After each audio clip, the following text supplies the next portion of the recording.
if Nadal and Federer didn't exist right now, you would have like 4 or 5 Grand Slam Is that titles? possible? Is that possible?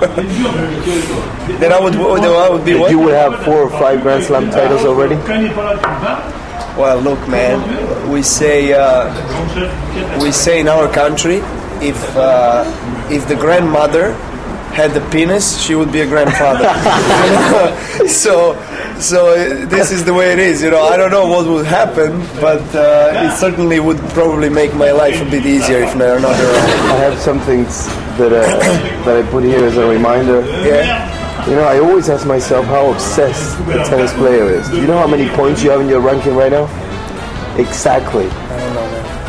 No idea. I really don't. If I tell you, like, I know it's approximately about 8 or 9 or 8 or between 8 and 9,000. I'm not sure where in the point system is really confusing and it's critical now in this moment.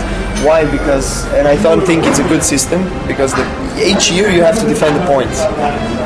For example, I don't know, Rafa is winning Roland Garros for 5 times. And he's not winning a single point. I think this is not good. This is not good for the sport because then it puts a lot of pressure on the player, right.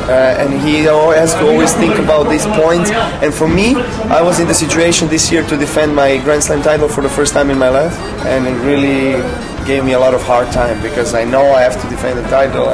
A lot of things. So you're not released. When you're released, a lot of things come from your head. If you are confident and you don't think about things, then you play your tennis. So you're playing football tennis last night? Is that a sport that you practiced at home? You play with your friends? Some football? Yeah. It's too risky. How do you manage? As you probably saw, I mean, we always like to have fun on the court. Yeah. I mean, as I told you before. But I'm talking about real football. When you're at home, for example, do you play? I play football whenever I can, and I'm in love with that sport. My father used to be a professional football player. Oh, really? Yeah, he used to be. He didn't really go to Europe. He stayed in ex-Yugoslavia, playing there. But he didn't really succeed. But he wanted me to be either skier or a football player.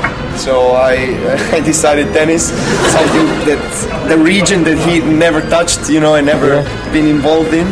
And to be honest, in Serbia, because we never had a big tennis tradition, tennis was considered as a gay sport. Yeah, same thing in Argentina 50 years ago. Yeah, exactly. So, if you play tennis, then something is wrong with you. A little bit feministic, or you're a little bit out of control, or you're daddy's boy, or something like that. But suddenly it became as the most popular sport in our country. So. But it's nice sport because it's individual, and Serbia is a nation of team sports. Football, basketball, volleyball, water polo. This is sports we were very successful in, and tennis was never on the top. Right. But now the things are changing.